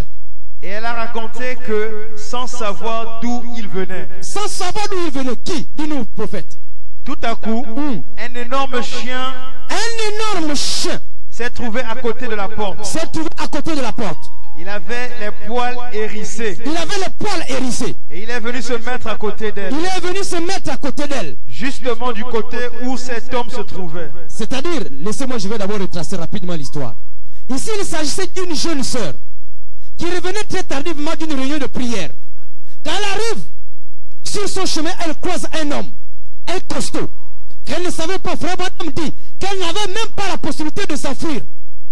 Voici cet homme, elle ne savait plus que faire. Et Frère Branham dit que la sœur s'est sentie, la seule chose obligée à faire, c'était de prier. Quand elle a commencé à prier, elle a murmuré au-dedans d'elle, commencé à prier en silence. Tout à coup, elle a vu un énorme chien qui apparaît. D'où sortait le chien, elle ne sait pas. Quand le chien apparaît, le poil hérissé, vous savez quand le chien est en colère, le poil hérissé, comme on dit chez nous, le poil s'élève. Alors il est là, il vient gronder. Il se met à côté de la jeune fille. Il commence à gronder, comme pour dire à l'homme là, essaie seulement de toucher à un seul cheveu de cette fille là. Tu auras toi-même affaire à moi. Alors Frère Branham dit que parfois la sécurité, tu ne sais même pas d'où elle vient.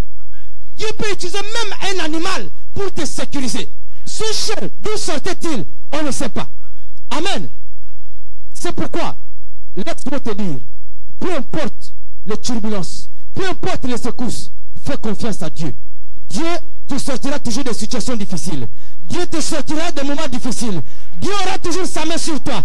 Et même là où tu es assis, il est sur toi. Même là où tu es assis, sa main est sur toi. Peu importe là où tu seras, peu importe ce qui arrivera, la main de Dieu est là, parce qu'il veille au clair. L'alliance qu'il a fait avec son serviteur, la même alliance te couvre. L'alliance de Dieu ne meurt jamais, ne périt jamais. Tu es sur l'alliance, c'est l'alliance qu'il a faite avec son serviteur. Et laisse-moi te dire, cette alliance te couvre. Alléluia. Alléluia. Alléluia. Que Dieu vous bénisse.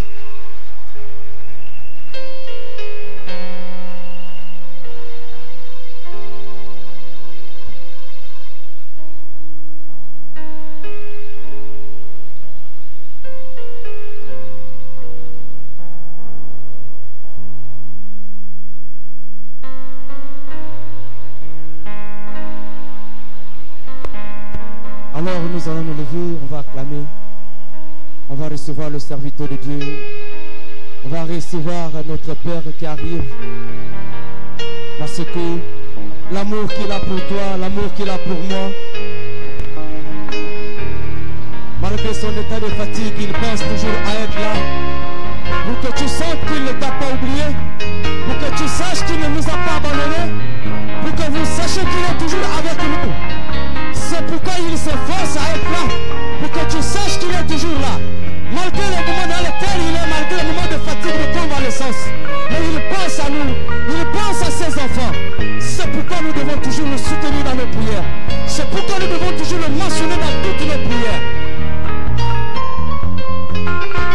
Puissance à l'agneau, allez.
Que fait-il ici? Est-ce que tu peux poser la question à ton voisin? Pose la question à ton voisin. J'ai une réponse pour toi. Je suis ici pour voir les merveilles de Dieu. Je suis ici pour contempler la gloire de Dieu. Je suis ici pour saisir ma bénédiction. Ah, je n'entends pas un amen venant de toi. Je veux que tu dises amen qui pèse. Tu n'es pas ici en vain. Je te rassure. Tu n'es pas ici en vain. Quand Moïse était dans la présence de Dieu, quand il est descendu, la Bible dit son visage rayonne. Quand on est dans la présence de Dieu, il y a quelque chose de surnaturel qui se passe. Il y a quelque chose de palpable. Est-ce que tu peux saisir cette occasion et dire, je suis ici pour contempler la gloire de Dieu, pour voir les merveilles de Dieu, pour toucher Jésus. Tu sais, je vais te dire quelque chose. Aujourd'hui, je veux que ça soit différent. Que les choses se passent d'une manière extraordinaire. J'ai toujours tendance de dire, chacun de nous a une bénédiction entre ses propres mains. Tu es une bénédiction pour ta vie. Tu es une bénédiction pour ta famille. Tu es une bénédiction pour tes collègues. Tu es une bénédiction pour ton voisin. Non, je ne t'entends pas. Tu es une bénédiction pour tes enfants. Alors, Jacob a béni ses enfants par ses mains. Alors, les mains que tu as là, Dieu t'a créé à son image. Tes mains sont les mains de Dieu. Ah, est-ce que tu peux dire amen fort? Tes mains sont les mains de Dieu. Tu vas faire quelque chose. Prends tes mains. Fais ça.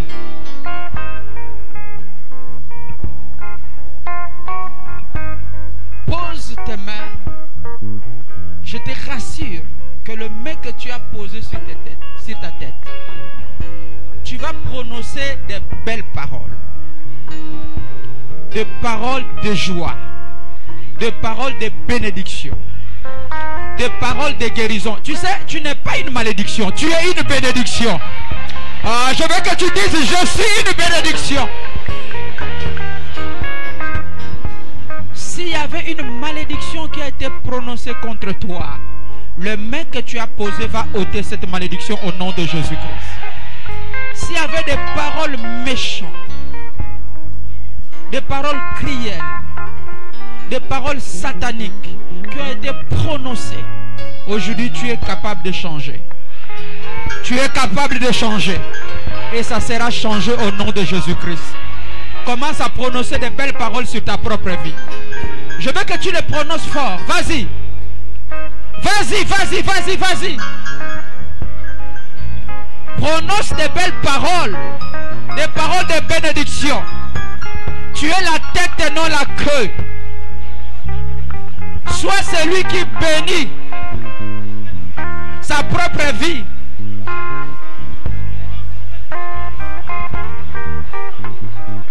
Tu es comme Jacob aujourd'hui.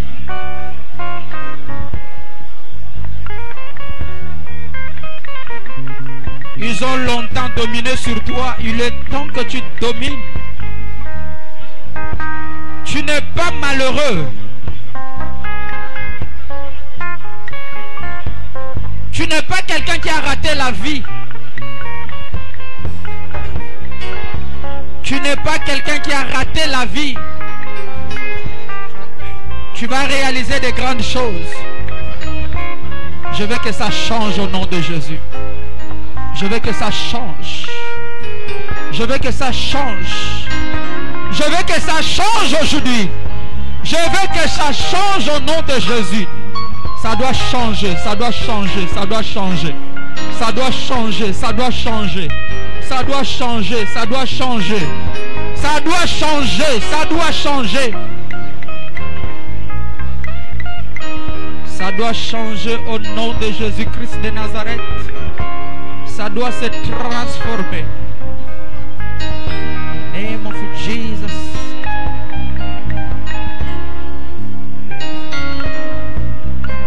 Ça doit changer.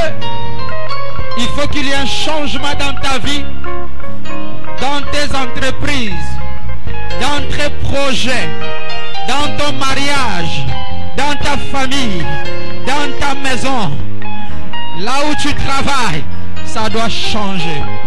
Je le déclare, ça doit changer. Ça doit changer au nom de Jésus. Ça doit changer au nom de Jésus. Ça doit changer au nom de Jésus.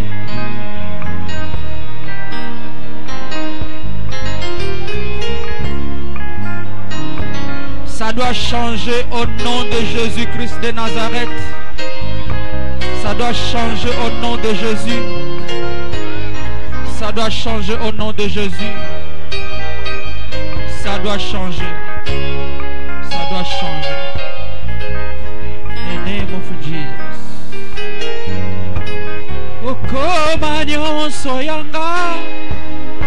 Ya ya Okoma nyonso yanga. Ya ya Namozindo ya motema na ekofumisa yo. Namozindo ya motema. Tu peux chanter avec moi. Na ekofumisa yo. Ubela Ubela seko na seko. Chantons tous ensemble. Ubela Ubela seko na seko. Commençons. Comment on se pose là-bas? Okoma nyonso yanga. Je veux que tu chantes plus fort. Chante avec moi. Okoma nyonso yanga.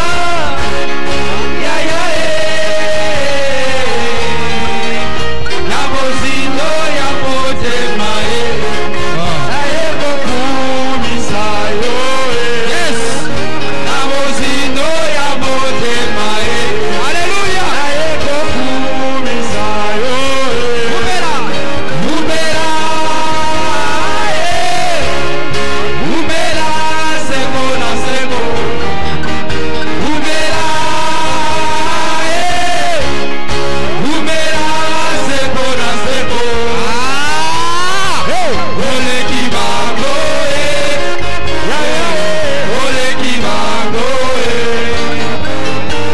Ole kibango. Ole kibango. Ole kibango. Tu es en train de changer ton identité. Tu es en train de changer ta vie. Dieu te transforme. Ole kibango. Ubela. Ubela. Ubela seko na seko. Ubela. Ubela. Ubela seko na seko. Ole kibango.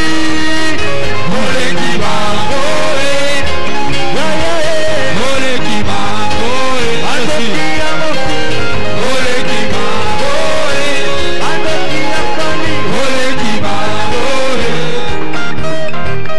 Ole kibango.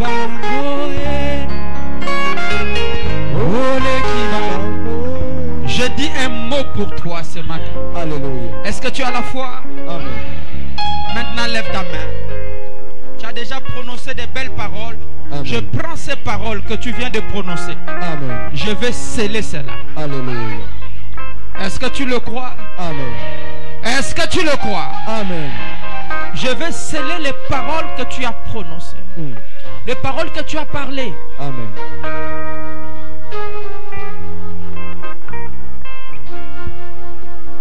Tout ce que tu viens de dire, qui est sorti de ta bouche, Dieu doit confirmer. Amen. la lumière soit. Amen. Et la lumière fit. Alléluia. Soleil, arrête-toi. Le soleil s'est arrêté. Amen. Vous imposerez les mains aux malades. Et les malades seront guéris. Amen. Je crois à une guérison totale. Amen. Je crois à un miracle. Amen. Seigneur, par la foi,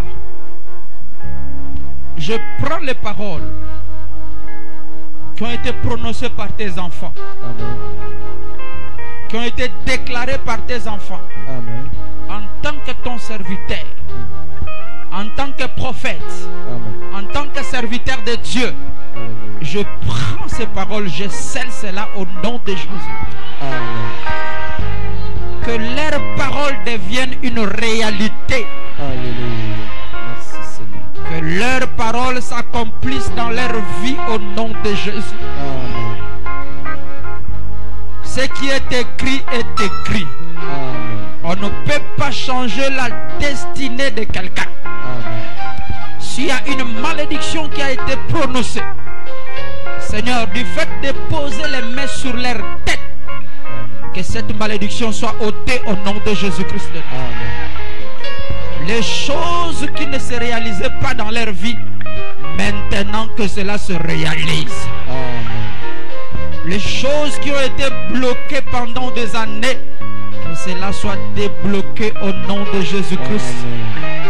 Toi le Dieu de miracles, toi le Jéhovah Chicken, toi le Jéhovah Shammah, le Jéhovah juré qui pourvoit aux besoins de tes enfants, pourvoit à leurs besoins ce matin au nom de Jésus-Christ. Ceux qui sont malades, recevez la guérison. Amen. Ceux qui ont les problèmes, recevez la solution. Amen. Ceux qui sont combattus, que les combats se changent maintenant. Amen. J'envoie l'ennemi dans les camps du monde des ténèbres au nom de Jésus-Christ. Amen. Et je déclare, tu n'es plus maudit au nom de Jésus. Amen. Je déclare, tu n'es plus maudit au nom de Jésus. Amen. Je déclare, tu es béni maintenant. Amen. Tu as le Saint-Esprit maintenant. Amen. Tu as reçu au double de tes pardons. Amen. Tu as reçu la grâce ce matin. Amen. Les choses ne seront plus comme avant. Amen. Quelque chose de surnaturel va se passer ce matin. Amen. Que Dieu sera toujours avec toi partout. Tu poseras les plantes de tes pieds. Amen. Tu seras la tête et non la queue. Amen. Tu vas toujours monter. Amen. Tu ne vas plus descendre. Alléluia. Tu vas monter encore. Amen. Tu vas monter encore. Amen. Au nom de Jésus. Et je scelle cette parole. Nous disons tous très fort Amen. Amen. Tu peux t'asseoir. Tu peux t'asseoir. Tu peux t'asseoir. Est-ce qu'il y a quelqu'un qui croit que notre Dieu est réel? Est-ce qu'il y a quelqu'un qui croit que Dieu peut transformer sa vie? Tu le crois? Si tu le crois, dis Amen fort. Si tu le crois, je te rassure, ta maladie a reçu la guérison. Si tu le crois, je te rassure, ton problème a déjà été résolu. Ah, je dis Amen à ta place encore. Celui qui attendait ta mort, il a échoué. Celui qui attendait ta mort, il a échoué. Celui qui attendait ton échec a échoué. Femme, mets-toi debout, cette femme-là. Pourquoi tu pleures? Viens. Dieu est ta vie. Il y a un Dieu qui voit. Et il voit au travers de son serviteur.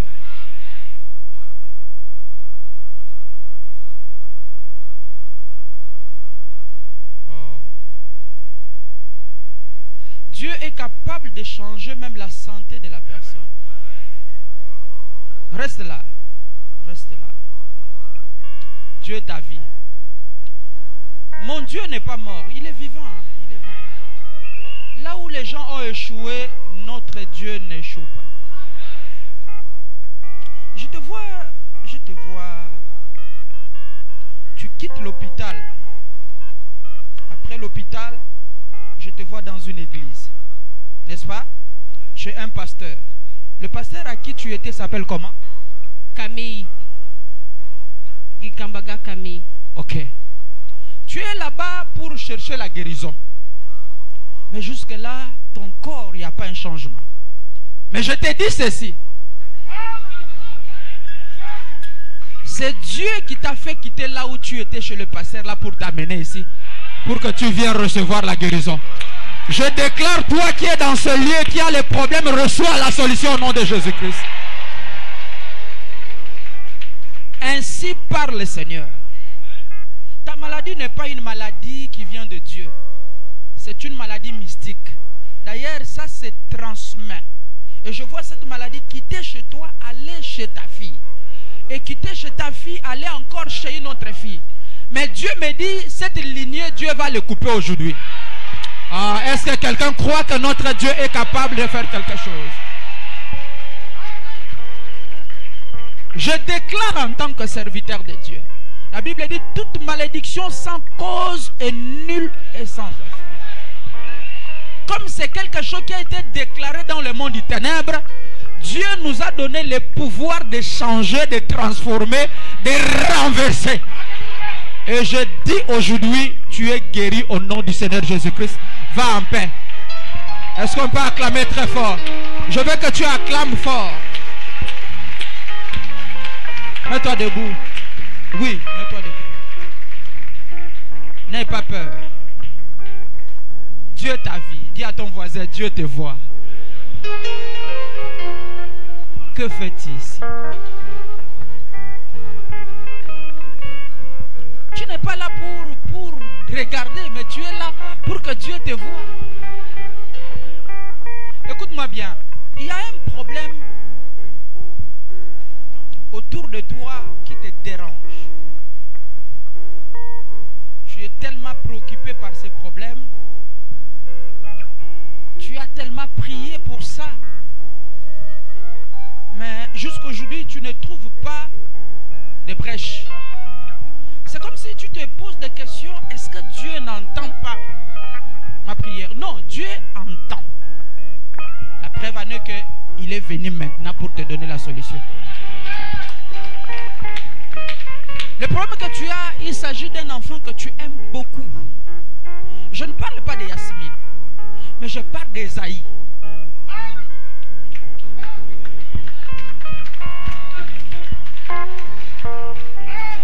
Esaïe, c'est un enfant que tu aimes tellement. Tu l'aimes. Mais le problème qui dérange Esaïe, c'est un problème diabolique. Et c'est un enfant que Dieu fera des merveilles dans sa vie. Mais le problème ne sort pas de là où il est. Mais le problème sort tout droit de sa famille.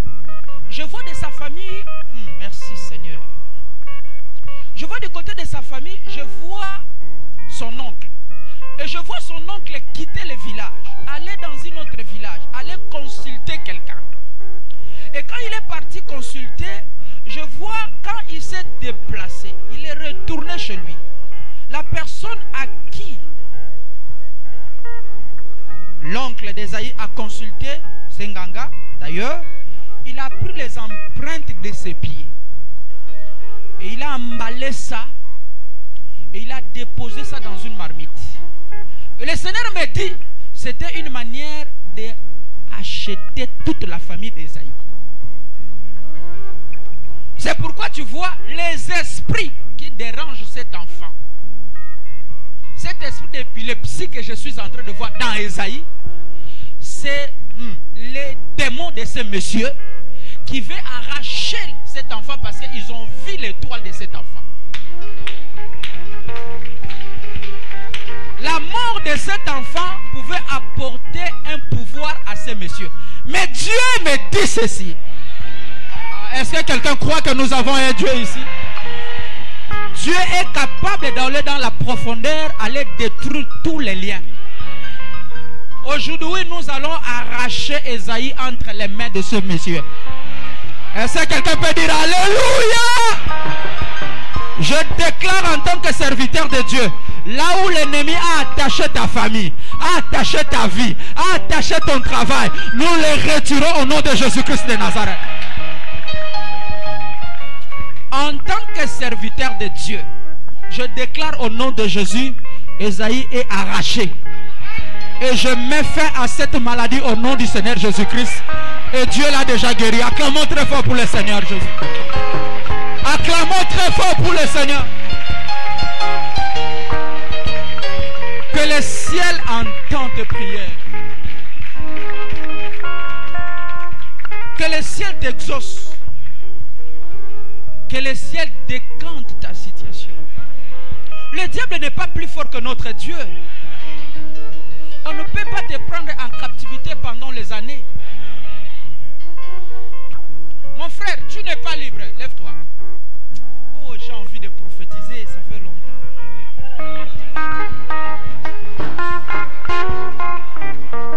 Vous savez, Satan me combat. Mais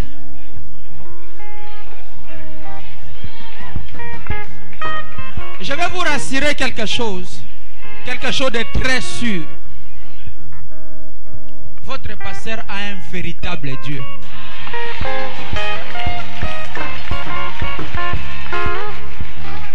Est-ce que vous le croyez? Est-ce que vous le croyez?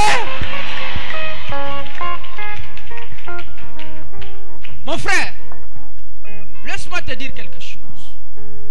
Tu n'es pas libre. Tu n'es pas libre. Tu te bats beaucoup. Tu travailles beaucoup. Tu as une intelligence extraordinaire. C'est un don parfait que Dieu t'a donné pour aider ta famille. Mais dommage, tu n'arrives pas à réaliser ce que tu as envie de faire. C'est ce que tu vis, n'est-ce pas? Amen, homme de Dieu. Est-ce qu'on peut acclamer pour que je continue? Acclame d'abord très fort. Écoute-moi bien. L'Esprit du Seigneur m'a oint pour apporter la délivrance, la bonne nouvelle, délivrer ceux qui sont dans captivité. Frère, en tant que serviteur de Dieu, Dieu me dit, tu es sincère. Je vois la sincérité de ton cœur. Ta situation sera changée aujourd'hui. Dieu me dit de te dire, de me demander ce que tu veux. Et je vais par là, Dieu il va accomplir.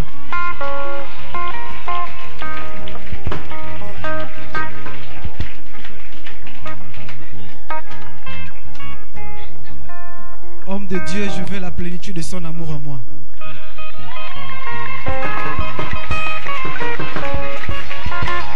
Tu es un prédicateur. Dieu te donnera ce que ton cœur désire. Je le déclare au nom de Jésus-Christ. Acclamons très fort pour le Seigneur.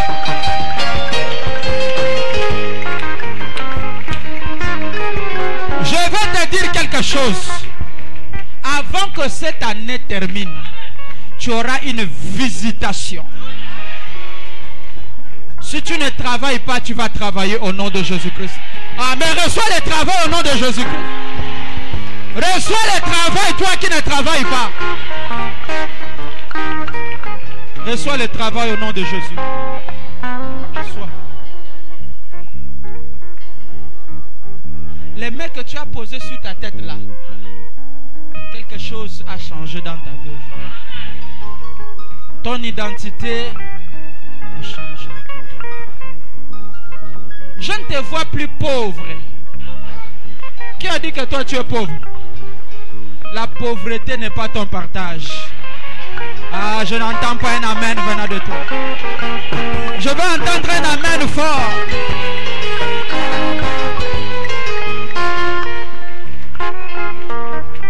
Lève-toi, madame. Vous allez bien? Vous n'allez pas bien. Sur le plan physique, vous-même, vous voyez que vous allez bien, mais sur le plan spirituel, vous n'allez pas bien. Que la maladie de la tension que je suis en train de voir soit déclenchée au nom de Jésus-Christ et que tu reçois la guérison. C'est ça qui te dérange. Tu es guéri. Est-ce que quelqu'un croit?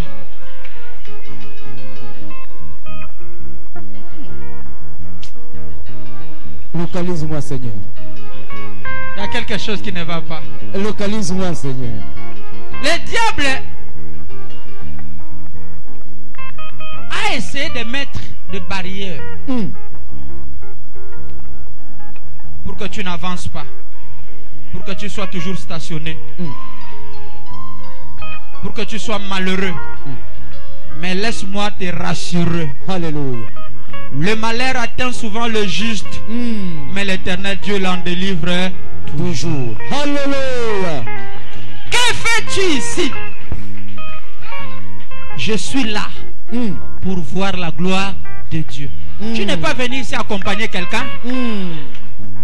Tu es venu pour que tu saisisses l'occasion. Alléluia. Que tu triomphes. C'est l'année où tu dois triompher.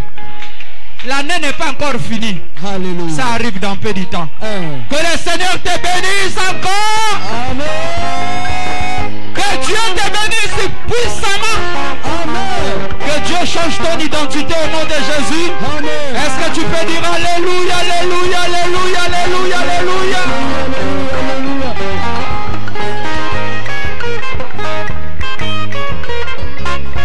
Jésus, Jésus, Jésus, Jésus, Jésus. Mon âme est nourrie. Amen. Je sais ce que je fais ici. Hein? Amen. Tu dois savoir ce que tu fais ici. Amen. Tiens ton offrande. Ta dîme, ton offrande. Elle a quoi? Hein? L'onction.